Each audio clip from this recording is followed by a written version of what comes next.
Hello dear student. So lecture 4 आपने कर लिया था। हेलो एल्किन हेलो एरीन में हमने इंट्रोडक्शन कर लिया था, उनकी मेथड ऑफ प्रिपरेशन पढ़ ली थी, हमने उनकी केमिकल रिएक्शंस पढ़ ली थी। उसके अंदर ही हम पढ़ रहे थे अलग अलग टाइप की न्यूक्लियोफिलिक सब्स्टिट्यूशन रिएक्शन यानी कि नाभिक रागी प्रतिस्थापन अभिक्रियाएं। उसमें से हमने SN2 और SN1 ये दो टाइप की होती थी। SN2 हमने लास्ट क्लास में देख लिया था। आज हम स्टार्ट करने वाले हैं इसके अंदर SN1 रिएक्शन।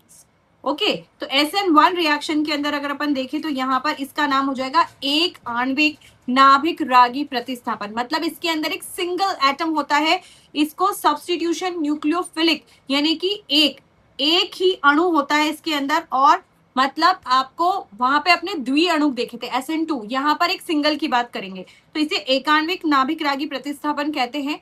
इस अभिक्रिया के अंदर चलो स्टार्ट करते हैं। SN1 अभिक्रिया सामान्यतः ध्रुवीय प्रोटिक विलायक, देखो ध्रुवीय प्रोटिक विलायक कैसे होते हैं? वे विलायक जो ध्रुवीय यानी कि पोलर हो, जिनके अंदर नेगेटिव पोल और पॉजिटिव पोल हो, साथ ही साथ उनके अंदर एक प्रोटॉन यानी कि H प्लस त्यागने की क्षमता भी हो। जैसे हम इसका एग्जांपल देख रहे थे जल H2O। आपको ये ध्यान हो कि H2O के अंदर क्या होता है? ऑक्सीजन के साथ हाइड्रोजन जुड़ा हुआ होते हैं, दो हाइड्रोजन। ऑक्सीजन के ऊपर पार्शियल नेगेटिव चार्ज होता है, हाइड्रोजन के ऊपर पार्शियल पॉजिटिव चार्ज होता है। तो जो अगर हम H2O की बात करें तो ध्रुवीय दिख रहा है आपको, दो ध्रुव दिख रहे हैं यहाँ पर, नेगेटिव और पॉजिटिव। इधर एक और नेगेटिव चार्ज, इधर पॉजिटिव। तो यहाँ पर आपको H2O इस तरीके से क्या बोल सकते हैं? हम H2O को ध्रुवीय विलायक कह सकते हैं। साथ ही साथ यहाँ एक शब्द और लिखा हुआ है कि ध्रुवीय प्रोटिक। प्रोटिक का मतलब क्या होता है? H प्लस आयन त्यागे, यानी कि H2O अगर टूटे तो H प्लस आयन और OH माइनस आयन में टूटता है। तो यहाँ पर ये देखिए इसने H प्लस आयन का त्याग किया, तो ये कैसा हो गया? ध्रुवीय प्रोटिक विलायक। ऐसे ही अगर हम एल्कोहल की बात करें तो एल्कोहल के केस में देखो क्या होगा, ये देखिए एल्कोहल होते हैं ROH, तो O पर नेगेटिव चार्ज, H पर पॉजिटिव चार्ज, इनके अंदर विद्युत ऋणता का अंतर होता है। तो ये एक ध्रुवीय विलायक तो हो गया। प्रोटिक का मतलब देखो अगर मैं ROH को तोड़ दूं, मतलब इसको तोड़ दिया जाए तो ये RO माइनस और इधर H प्लस आयन यानी कि ये भी एक प्रोटॉन को त्यागने की क्षमता रखता है। तो यहाँ पर आपको क्या ध्यान रखना है कि SN1 रिएक्शन जो होती है वो ध्रुवीय प्रोटिक विलायकों, क्या दिया हुआ है ये देखिए, वो ध्रुवीय प्रोटिक विलायकों जैसे अल्कोहल, जल, एसिडिक एसिड आदि में संपन्न होती है। तृतीयक ब्यूटिल ब्रोमाइड, तृतीयक मतलब क्या हो रहा है? देखो ये रहा ब्यूटिल ब्रोमाइड, 4 कार्बन दिख रहे हैं, एक कार्बन 3 अदर कार्बन से जुड़ा हुआ है, यानी कि ये तृतीयक ब्यूटिल ब्रोमाइड है, यानी कि 3 डिग्री है। इसका स्ट्रक्चर ऐसे हो सकता है कि C के ऊपर 3 CH3 जुड़े हैं और इधर लगा है Br। तो ये देखो आपको दिख रहा है ये वाला कार्बन क्या हो गया? 3 डिग्री कार्बन। तो यहां पर ये बोल रहा है कि तृतीयक ब्यूटिल ब्रोमाइड तथा हाइड्रोक्साइड आयन के मध्य अभिक्रिया तृतीयक ब्यूटिल अल्कोहल देती है। यह प्रथम कोटि की बलगतिकी का अनुसरण करती है। ये लाइन में अभी समझाती हूँ। देखो यहाँ पर क्या हो रहा है? तृतीयक ब्यूटिल ब्रोमाइड, ये देखिए 3 डिग्री ब्यूटिल ब्रोमाइड है, इसमें से Br जाएगा और OH आकर यहाँ पर जुड़ेगा। तो क्या बन गया? यहाँ पर Br की जगह OH लग जाएगा। ये जो आपको यहाँ पर Br दिख रहा है ये हट जाएगा और इसकी जगह नया प्रोडक्ट क्या बनेगा? ये ऐसे बनेगा C, 3 CH3 इधर दिख रहे हैं आपको, और यहाँ पर जो Br था उसकी जगह कौन आके जुड़ जाएगा? OH जुड़ जाएगा। तो ये प्रतिस्थापन अभिक्रिया हो गई कौन सी? SN1। अब इसमें आपको प्रथम बल गति की, यानी कि अभी मैं समझाती हूँ कैसे ये SN1 हुई। ठीक है, 3 डिग्री की बात चल रही है, 3 ब्यूटिल ब्रोटिल ब्रोमाइड है, Br हटा और वहां पर अल्कोहल का OH लगा, और ये प्रथम कोटि की बल गतिकी का उदाहरण अनुसरण करती है। और SN2 किसकी कहती है? द्वितीय कोटि का। ठीक है, मतलब अभिक्रिया का वेग केवल एक अभिकारक की सांद्रता पर निर्भर करता है जो तृतीयक ब्यूटिल ब्रोमाइड है। मैंने आपको लास्ट क्लास में आखिरी में ये बताया था कि जो बल गतिकी के अनुसार अभिक्रिया की दर किसके समानुपाती होती है? जिसके ऊपर जो उसकी रेट को या उसकी दर को निर्धारित करता है। यहां पर इन दोनों के ऊपर रेट डिपेंड नहीं करती, रेट सिर्फ तृतीयक ब्यूटिल ब्रोमाइड पर डिपेंड करती है, यानी कि CH3 whole thrice CBr। OH को यहां नहीं ले रहे, जबकि मैं आपको याद कराऊं, देखो अभी मैं आपको बताती हूँ कि यहां पर अगर अपन देखें, मैंने SN2 में आपको बताया थी ये बात कि अभिक्रिया की जो दर है जस्ट अ सेकेंड, मैंने आपको कहीं बताया था, ये रहा, देखो अभिक्रिया की दर, यहाँ पर हमने देखा था ये SN2 रिएक्शन के लिए है, यहाँ पे अभिक्रिया की दर देखो किसके डायरेक्टली प्रोपोर्शनल है, यहाँ पर न्यूक्लियोफाइल और एल्किल हैलाइड दोनों के ऊपर डिपेंड करती है। जबकि, और हमने यहाँ लिखा भी था ये कि ये एक द्वितीय कोटि की अभिक्रिया है। जबकि अगर हम SN1 के लिए जाएं,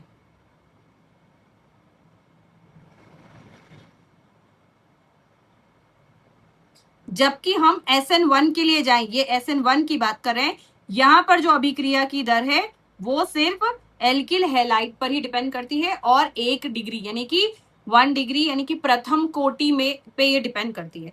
ठीक है, तो अगर आपके पास एग्जाम में आता है SN1 और SN2 पर अंतर लिखिए, तो SN1 में एक ही अभिक्रिया की दर केवल एक ही अभिकारक के ऊपर डिपेंड करती है, SN2 में 2 पर डिपेंड करती है। इसमें वो आप ये लिख सकते हो कि इसमें आपके न्यूक्लियोफाइल का कोई रोल नहीं होता, एक में न्यूक्लियोफाइल का रोल होता है। SN2 द्वितीय कोटि की अभिक्रिया का बल गतिकी का अनुसरण करती है, ये प्रथम कोटि की बल गतिकी का अनुसरण करती है, राइट। ठीक है, अब SN1 एक ही स्टेप में हो जाती थी, ये यहाँ पर देखो काम की चीज क्या लिखी है, 2 चरणों में संपन्न होती है। पहला चरण यानी कि इसके 2 स्टेप से यहाँ पर नीचे दिया हुआ है, ये पहला स्टेप, ये दूसरा स्टेप। पहले स्टेप में जो CH3 होता है CBr यानी एल्किल हैलाइड है, वो सबसे पहले अपने Br को त्यागेगा और Br यहाँ से Br माइनस निकल जाएगा, तो यहाँ पर जो एल्किल हैलाइड है C, इसके ऊपर 3 CH3 है और साथ में तुमको एक काम की चीज दिख रही है, वो क्या दिख रही है, यहाँ पर एक पॉजिटिव चार्ज दिख रहा है, यहाँ पर एक धनायन निकलेगा क्योंकि उसमें से Br माइनस निकल गया, तो ये क्या बन गया, ये बन गया एक तरीके से कार्बोकेटायन। तो ये लिखा है कि प्रथम चरण में ध्रुवीय CBr आबंध का धीमा विदलन एक कार्बोकेटायन तथा एक ब्रोमाइड आयन बनाता है। दूसरी स्टेप में ये जो कार्बोकेटायन बना था फर्स्ट स्टेप में, उसके ऊपर OH का अटैक होगा और बाद में आपका अल्कोहल बनेगा। तो एक अंतर और लिख सकते हैं कि SN1 अभिक्रिया 2 चरणों में संपन्न होती है, SN2 रिएक्शंस एक ही चरण में संपन्न होती है।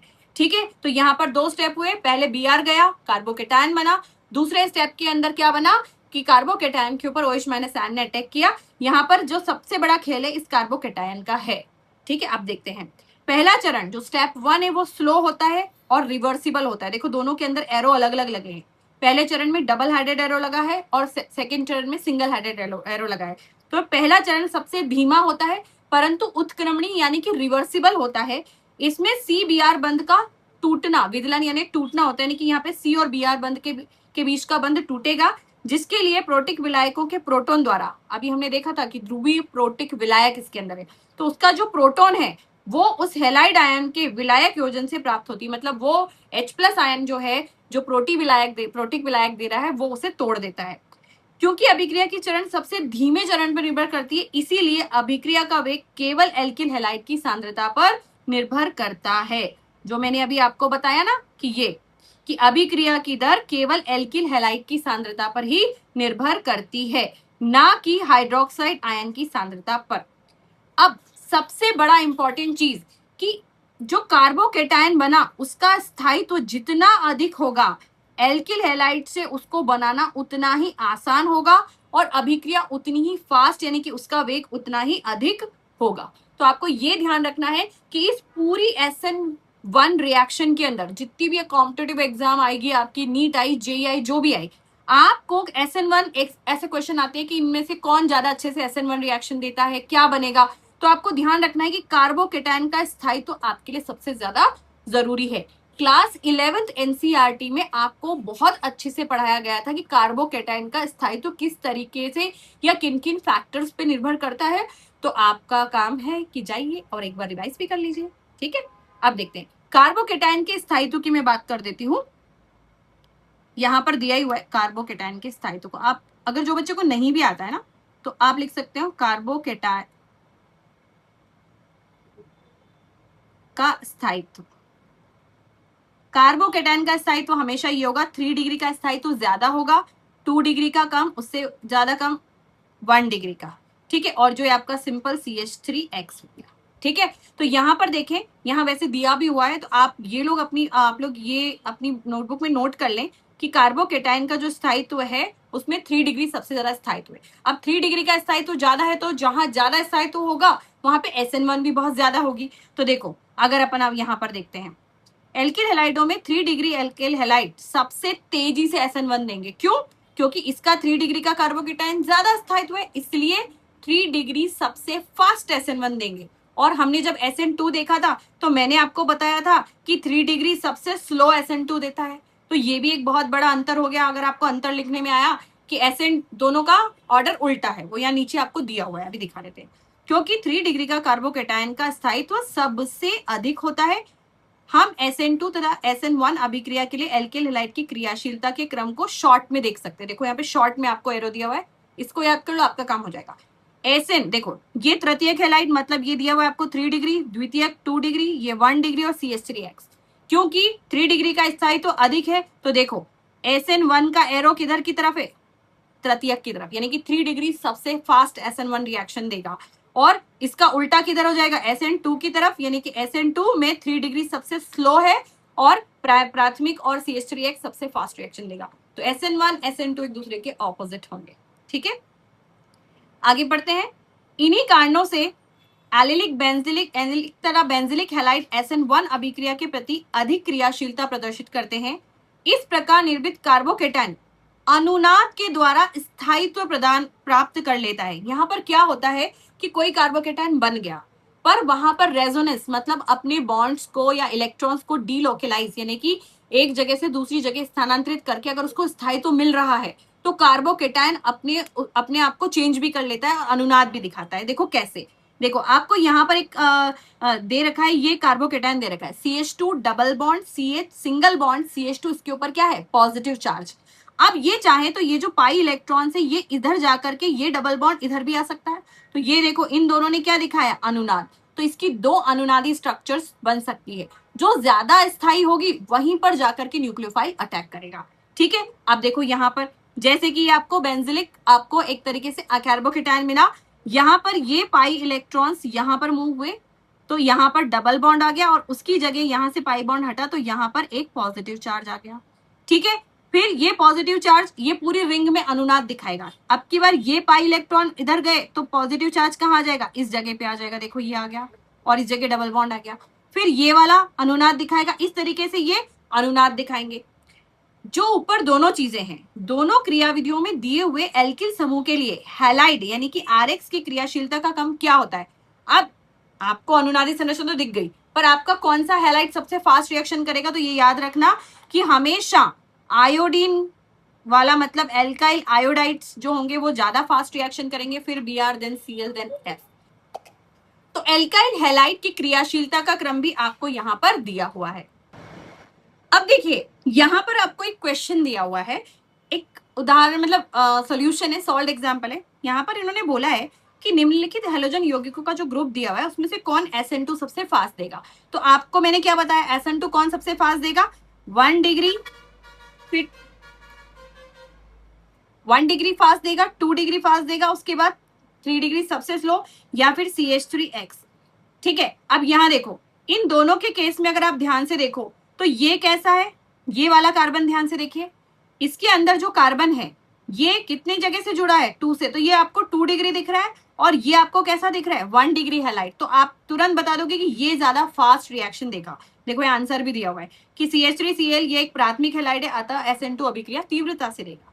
ठीक है, अब दूसरा केस आपको क्या बोला है कि जो आयोडीन लगा, इन दोनों में क्या अंतर है, दोनों में सेम है ना। तो ये देखो ये कैसा है, ये भी 1 डिग्री है, ये भी 1 डिग्री है। ठीक है, अब दोनों ही 1 डिग्री है।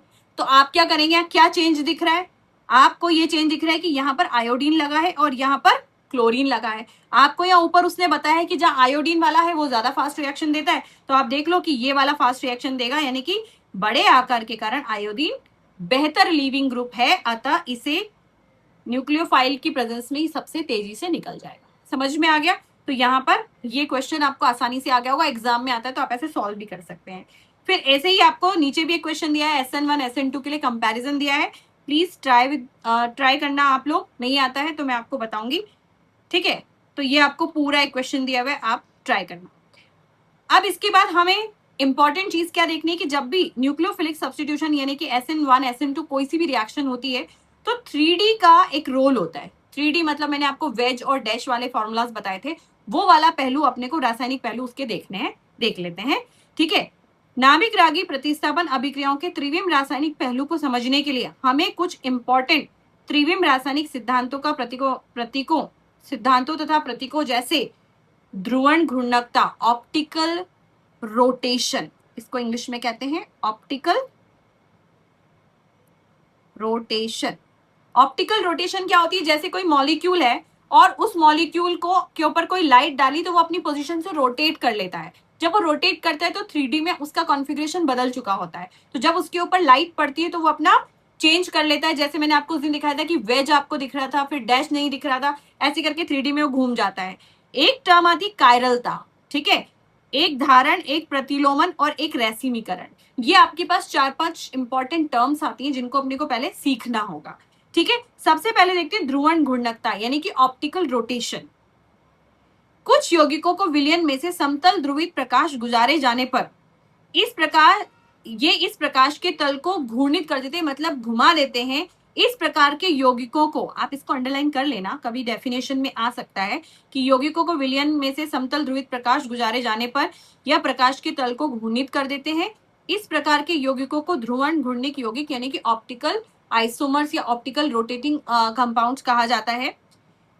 उस कोण को जिस ध्रुवित प्रकाश के तल का घूर्णन हो, ध्रुवण मापी यानी कि एक पोलैरीमीटर होता है, एक मशीन होती है जिसके द्वारा हम देख सकते हैं कि वो किस एंगल पे घुमा है, ठीक है, किस कोण पे वो घुमा है, उसको हम पोलैरीमीटर से निकाल सकते हैं।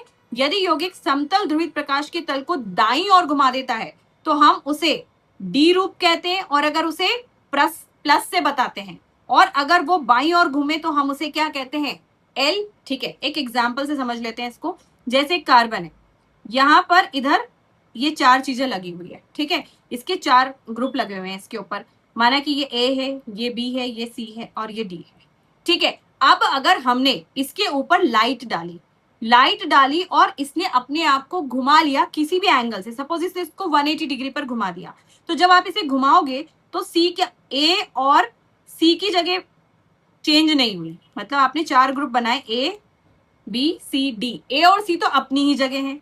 पर अगर मैंने इसे 180 डिग्री पे घुमा दिया तो क्या होगा? यहां पर जो आपके बचे हुए 2 ग्रुप हैं, अब इधर आ गया बी और इधर आ गया डी, तो ये यहां पर एक दूसरे को हमने क्या करा, इन दोनों की पोजीशन बदल गई। एक को मैं ऐसे करती हूँ, बी ब्लैक से बता देती हूँ, डी सेम से बता, क्या दोनों सेम हो गए?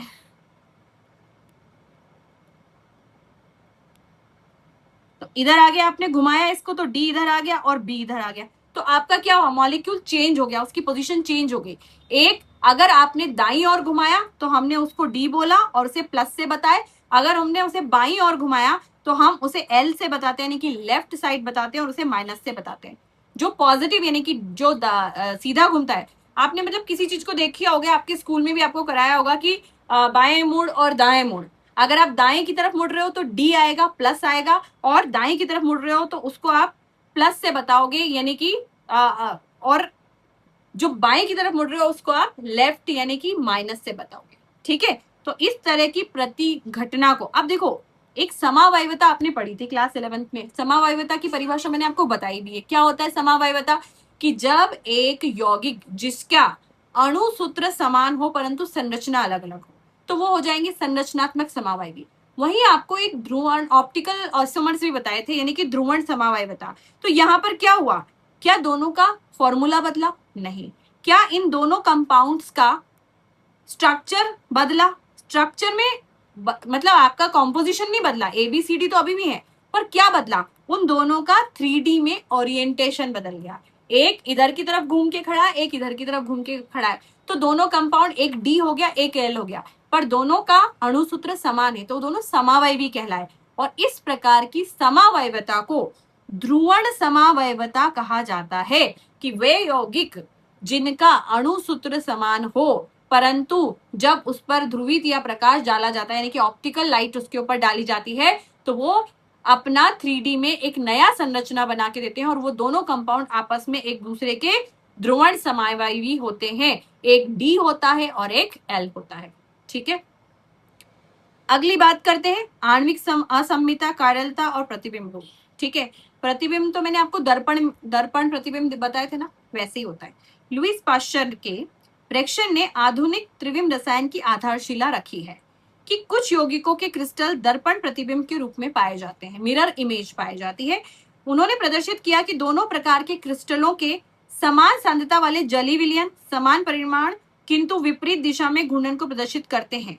अब ये अपन देख लेते हैं कि उन्होंने बहुत सारे एक्सपेरिमेंट किए, बहुत सारी बातें बोली। ठीक है, अपने को जो काम की चीजें वो ये याद रखना है कि कभी आप एक कार्बन परमाणु को देखो, यहां से देखना, केंद्रीय कार्बन परमाणु के चारों ओर समूहों संयोजकताओं की त्रिविम व्यवस्था चतुष्फलकी होती है। ये तो सबको पता है कि अगर आपने CH4 बनाया है, CH4 में इस तरीके से कार्बन का स्ट्रक्चर होता है, sp3 हाइब्रिडाइजेशन होता है। तो ये कैसी कैसी इसकी संरचना है, चतुष्फलकी संरचना है। तो सबको पता है चतुष्फलकी होती है। यदि कार्बन से जुड़े हुए सभी प्रतिस्थापी अलग अलग हो, देखो यहां पर सब हाइड्रोजन है, ठीक है, सभी प्रतिस्थापी क्या है, सेम। तो ये बोल रहा है कि अगर उसका दर्पण प्रतिबिंब बनाए तो यहां पर क्या आएगा, सब सेम है। तो इसका दर्पण प्रतिबिंब कैसा आएगा, ऐसा आएगा, सेम आएगा। क्या आपको इन दोनों में कोई अंतर लग रहा है? अगर मैं इसको उठा के इसके ऊपर ले जाऊं तो क्या ये सेम आएगा? जैसे ये हाथ है मेरा, दिस इज माई हैंड, इसका दर्पण प्रतिबिंब इधर बनाऊं तो ये ऐसा बनेगा। फिर वो कह रहा है कि जब मैं इसको उठा करके इसके ऊपर लाऊं तो क्या ये अध्यारोपित हो रहे हैं? नहीं हो रहे ना, सेम सेम का आ रहे हैं। पर अगर मैं इसको ऐसा बनाऊं और इसका दर्पण प्रतिबिंब ऐसा बना और मैं इसको इस पे करूं तो ये एक दूसरे पे अध्यारोपित हो रहे हैं, पूरी तरीके से अध्यारोपित हो रहे हैं। ठीक है, यही चीज अपने को देखनी है कि अगर चारों, अब यहाँ पर जिसके सारे ग्रुप समान है उसको अध्यारोपित नहीं हो, अध्यारोपित हो जाएगा। अब वो ये बोल रहा है कि कार्बन परमाणु से जुड़े हुए सभी प्रतिस्थापी अलग अलग हो। सभी प्रतिस्थापी अलग करके देख लेते हैं कि हमने ले लिया है यहाँ पर एक कार्बन परमाणु, एक बनाया ए, एक ग्रुप बी, एक ग्रुप सी और एक ग्रुप डी, जो मैंने अभी थोड़ी देर पहले भी बनाया था।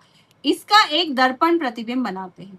दर्पण के इधर अगर मैं रखूं तो कैसा दिखेगा, ए और बी तो सेम जगह दिखेंगे, पर हमको क्या दिखेगा, इधर दिखेगा डी और इधर दिखेगा सी। अब मैं इस ग्रुप को उठाऊं, देखो मैं इस ग्रुप को उठा के इस पे रखूं, क्या सेम आ रहा है? देखो डी के ऊपर सी आ रहा है और डी इधर भी डी के ऊपर सी के ऊपर डी आ रहा है। तो क्या ये दोनों सेम है? मैं और अच्छे से कर देती हूँ इसको कि यहाँ पर ये देखो, ये दो ग्रुप की पोजीशन ही बदल रही है। अब अगर मैं इस ग्रुप को उठा करके इस पे रखूं तो क्या सेम आ रहा है? क्या नहीं आ रहा है। तो ये एक दूसरे की मिरर इमेज नहीं है। तो यहाँ आपको ये काम की बात अंडरलाइन कर लेनी है कि यदि कार्बन परमाणु से जुड़े सभी प्रतिस्थापी अलग हों तो दर्पण का प्रतिबिंब अणु पर अध्यारोपित नहीं होता है। ऐसे कार्बन परमाणु को असममित कार्बन परमाणु कहा जाता है और इसे त्रिविम कैन कहते हैं। तो ये जो कार्बन दिख रहा है जिस पर चारों ही ग्रुप अलग अलग हैं, इस कार्बन परमाणु को हम क्या बोलेंगे, इसको बोलेंगे असममित कार्बन परमाणु, या यही है त्रिविम केंद्र। तो ऐसा बार बार मिरर इमेज देखने की जरूरत नहीं, आपको देख के पहचान लेना कि अगर एक कार्बन पे एक से ज्यादा जो ग्रुप लगे हैं वो सब अलग अलग हो, वही है त्रिविम केंद्र। परिणामी अणु की सम्मिता भंग हो जाती है जिसे असम्मित अणु कहते हैं। अणु की असम्मिता दर्पण प्रतिबिंब का अणु पर अध्यारोपित नहीं होना इस प्रकार के कार्बनिक यौगिकों में ध्रुवण घूर्णन के लिए उत्तरदायी होते हैं। मतलब जिनके अंदर असम्मिति होगी वही ध्रुवण घूर्णन यानी कि ऑप्टिकल रोटेशन दिखाएंगे, बाकी लोग नहीं दिखाएंगे। तो आपको पहली कंडीशन है कि कौन ध्रुवण घूर्णन यानी कि ऑप्टिकल रोटेशन दिखाएगा, जहां पर असम्मिता होगी। असम्मिता मतलब एक कार्बन के ऊपर जो चारों ग्रुप लगे हैं वो अलग अलग होने चाहिए। ठीक है, देखो ये आपको बात समझ में आ गई कि ध्रुवण घूर्णन के लिए क्या कंडीशन जरूरी है, कि आप पर अणु पर असम्मिता होना जरूरी है। आगे बढ़ते हैं, यहां पर देखो असम्मिता हमारे दैनिक जीवन में आने वाली बहुत चीजों में मिलती है, जैसे कि गोला, घन, शंकु, ग्लोब।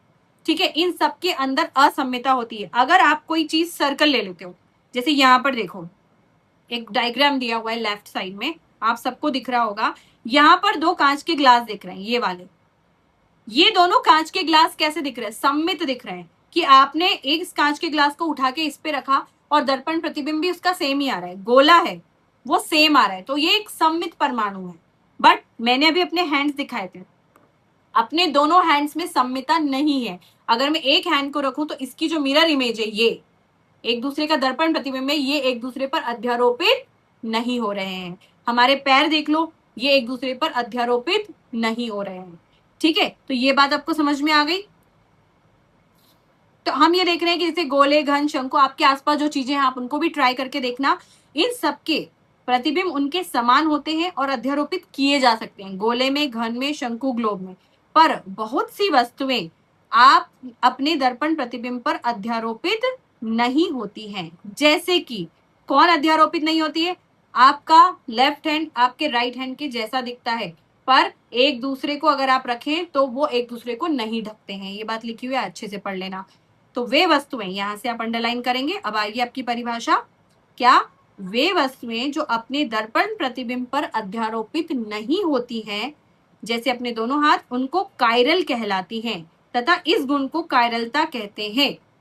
और कायरल अणु ध्रुवीय घूर्णक होते हैं तथा वे वस्तुएं जो अपने दर्पण प्रतिबिंब पर अध्यारोपित हो जाती है उन्हें अकायरल कहते हैं। ठीक है, जैसे गोला हो गया तो ये एक दूसरे पर अध्यारोपित होगी, इसको अकायरल बोला। पर अगर आपके हाथ की बात करें तो वो क्या हो गए? कायरल। ठीक है ना। कायरल की स्पेलिंग मैं आपको बता देती हूँ, CHIRAL। इंग्लिश वाले इसको चायरल भी बोल सकते हैं, कायरल भी बोल सकते हैं, राइट। तो अब आगे बात करते हैं। उपरोक्त आणविक कायरलता के इस परीक्षण को कार्बनिक अणुओं तथा उनके दर्पण प्रतिबिंब के मॉडल बना के तथा त्रिविम संरचना का आरेख बनाकर एवं उसे कल्पना में प्रतिबिंब पर अध्यारोपित करके किया जा सकता है। तो हम इसको करना सीखेंगे, कैसे करते हैं। इसमें कई सारी चीजें हैं जिससे हम कायरल अणु को पहचान सकते हैं। ठीक है, कैसे पहचानेंगे? जैसे कि इनमें से एक असममित कार्बन परमाणु की स्थिति, जैसे आपको यहाँ दो एग्जाम्पल दिए हैं, प्रोपेन टू ऑल और ब्यूटेन टू ऑल। ठीक है, सबसे पहले प्रोपेन टू ऑल दे रखा है यहाँ पर, देखो ये वाला जो दे रखा है ना एग्जाम्पल, ये प्रोपेन टू ऑल है। यहाँ पर आपको क्या दिख रहा है? एक तो वेज से जोड़ा हुआ है CH3 और एक डैश से जोड़ा हुआ और एक H और OH। जब उसने इसकी मिरर इमेज बनाई तो ये दिख रही है मिरर इमेज। ठीक है ना, मैं इसको एक बार लिखती हूँ तभी आपको समझ में आएगा। CH3 H और इधर आ गया ये OH, ऐसे बनाया हुआ है। अब अगर आपने ये मिरर इमेज बनाई, आप इस मिरर इमेज को उठाकर इस पे लाए, मैं लेकर आ रही हूँ, क्या ये सेम आ रही है? एक दूसरे पर अध्यारोपित हो रहे हैं क्या? नहीं। देखो OH उधर चला गया, इसका OH उधर चला गया और इसका CH3 इधर आ गया, तो ये एक दूसरे पर अध्यारोपित नहीं हो रहे हैं। तो हमें क्या समझ में आ रहा है कि किसी ने इसको उठा के 180 डिग्री पर, अगर इसे 180 डिग्री पर घुमा दे तो ये दोनों फिर एक दूसरे पर इसके जैसे ही लग रहा है। ठीक है, तो यहां पर क्या बोल रहा है कि आप ये देखो, प्रोपेन टू ऑल में असममित कार्बन परमाणु नहीं है। असममित कब होते हैं? जब चारों ग्रुप अलग अलग होते हैं। यहाँ पर दो ग्रुप तो आपको क्या दिख रहे हैं? अलग, सेम दिख रहे हैं, CH3। तो क्योंकि चतुष्फल की कार्बन परमाणु से जुड़े चारों समूह असमान नहीं है, तो जब हम उसे 180 डिग्री पर घुमाते हैं तो आपकी संरचना ये और क और ग क्या हो गए? सेम हो गए। ठीक है, जब सेम होने के बाद आप इधर की इधर लाएंगे तो वो अध्यारोपित हो जाएंगे। तो इसका मतलब आपको पहचानने का तरीका क्या है? कार्बन के ऊपर जो 4 ग्रुप लगे हैं, चारों ही अलग होने चाहिए। अतः प्रोपेन टू ऑल क्या है? एक अकायरल अणु है। ठीक है, अब आपको बार बार ऐसे मिरर इमेज करके घुमाने की जरूरत नहीं है, आप बस ये देख लो कार्बन के ऊपर चारों ग्रुप अलग होने चाहिए। जैसे ब्यूटेन टू ऑल, आप ब्यूटेन टू ऑल देखें, मैं बनाती हूँ ब्यूटेन टू ऑल। तो आप यहाँ देखें CH3 COH और इधर H और इधर CH2 CH3, ये हो गया ब्यूटेन टू ऑल। तो यहां पर हम देखें इसमें 4 ग्रुप लगे हुए हैं। देखो एक ग्रुप ये है, एक ग्रुप आपका CH2 CH3 यानी कि इथाइल ग्रुप है, एक ग्रुप आपका मिथाइल ग्रुप है, दोनों अलग अलग हैं। एक ग्रुप आपके पास OH ग्रुप है और एक ग्रुप आपके पास H ग्रुप है। क्या चारों ग्रुप सेम है? नहीं, चारों लोग अलग अलग है। मतलब ये कैसा है? एक कायरल अणु है, कायरल। ठीक है, तो यहाँ देखो ब्यूटेन टू ऑल में चतुष्फल की जो कार्बन है उससे जुड़े चारों समूह अलग है, अतः यह एक कायरल कंपाउंड है। ठीक है, कायरल कंपाउंड के और भी एग्जांपल, यहाँ देखो कायरल का क्या किया। देखो यहाँ पर CH3 लगा हुआ है, जब आपने इसकी मिरर इमेज कराई तो CH3 उधर चला गया। अगर आपने इसको 180 डिग्री पे घुमाया तो भी CH3 ऊपर गया है। क्या ये एक दूसरे के ऊपर अध्यारोपित हो सकते हैं? नहीं हो सकते हैं। तो इसका मतलब ये कायरल है, ये ऑप्टिकल आइसोमेरिज्म यानी कि ध्रुवण समावयवता दिखाएगा। सवाल ऐसे ही आएगा। तो ये ध्रुवण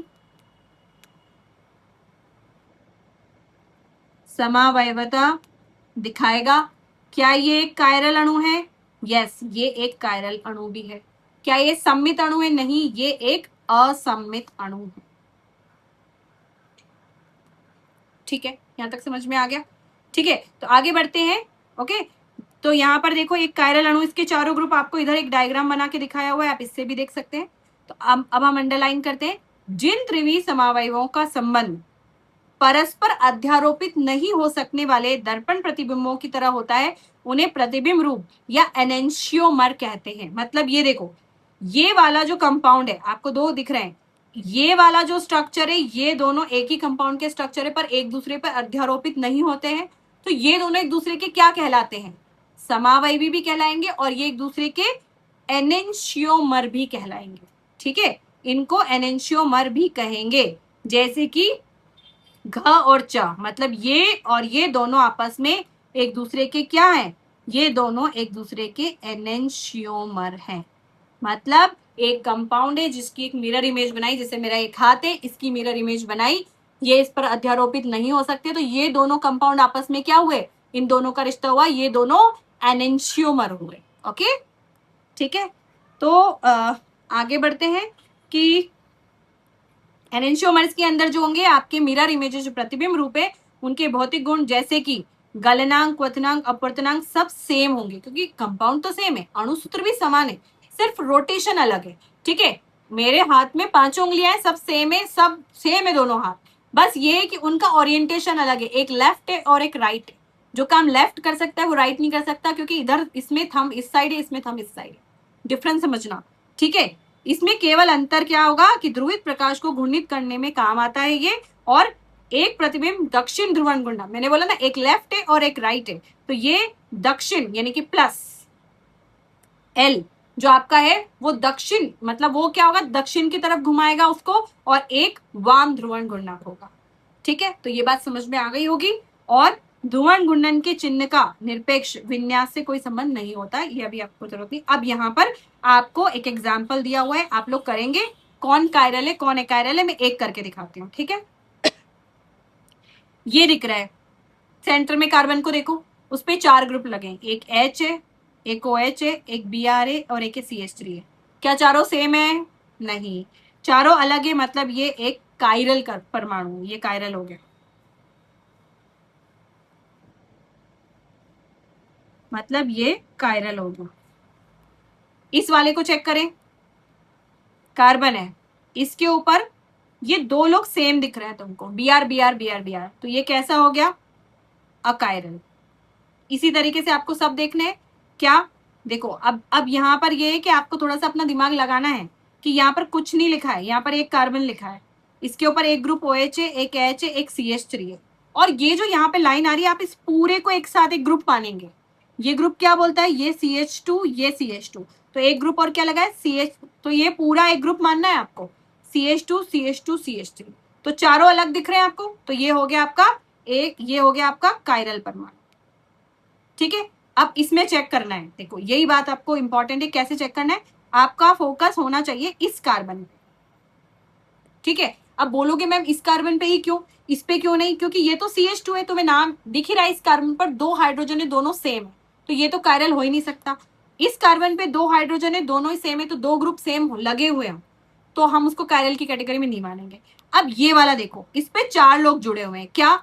एक तो दिख रहा है तुमको OH, एक तुमको दिख रहा है H, और यहाँ पर 2 ग्रुप और जुड़े हैं। ये देखो, ये वाला ग्रुप क्या बोल रहा है? CH2 CH3, इथाइल ग्रुप, और इधर वाला ग्रुप भी क्या सेम ही है क्या? CH2 CH3, तो इस कार्बन पर 2 ग्रुप सेम है, CH2 CH3, तो क्या ये एक कायरल कंपाउंड होगा? क्या नहीं होगा, ये एक अकायरल कंपाउंड होगा।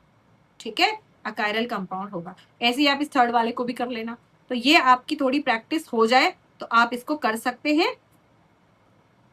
अब देखते हैं, 2 प्रतिबिंब रूपों के समान अनुपात में मिश्रण का घूर्णन ध्रुवण घूर्णन शून्य होगा, मतलब ऑप्टिकल रोटेशन। अगर आपको प्लस भी जितना मिल रहा है उतना ही माइनस मिल रहा है, मतलब लेफ्ट हैंड साइड भी उतना ही मिल रहा है, राइट भी उतना मिल रहा है, तो दोनों का टोटल घूर्णन क्या होगा, वो होगा 0।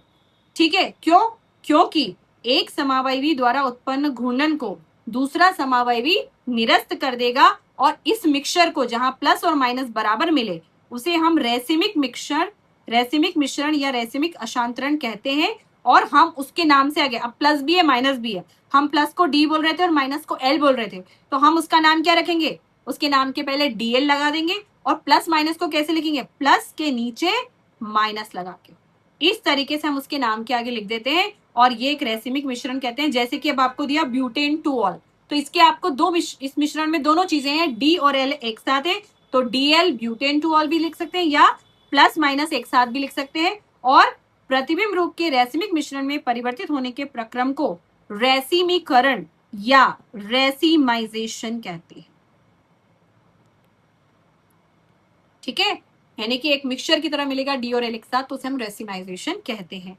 तो आई होप आज की क्लास के लिए हम यही रोकते हैं। आप लोग इसको थोड़ा अच्छे से पढ़ना, थोड़ा स्लोली पढ़ना, आराम से पढ़ना, चीजों को समझना, क्योंकि अगर ये समझेंगे तभी हम आगे का काम पढ़ पाएंगे। अभी आपका चैप्टर में कुछ चीजें बाकी है, और these are very very important, क्योंकि कॉम्पिटिटिव एग्जाम में ऑप्टिकल रोटेशन और ऑप्टिकल आइसोमेरिज्म बहुत ज्यादा आता है, स्पेशली जो बच्चे नीट और जेई के लिए पढ़ रहे हैं उनको तो बहुत सीरियसली इस पार्ट को पढ़ना जरूरी है। और जो सिर्फ बोर्ड्स के लिए पढ़ रहे हैं, अगर उन्हें ज्यादा डेप्थ में नहीं जाना है तो सिर्फ डेफिनेशंस याद कर सकते हैं, कायरल किसे कहते हैं, रेसिमीकरण किसे कहते हैं, एरेंस्टोमर किसे कहते हैं, इन सब की परिभाषाएं वो याद कर ले। ठीक है, सो आई होप आपको समझ में आ रहा होगा। अगर नहीं आ रहा है तो please leave the comment and stay tuned with the doctor Bela. Thank you.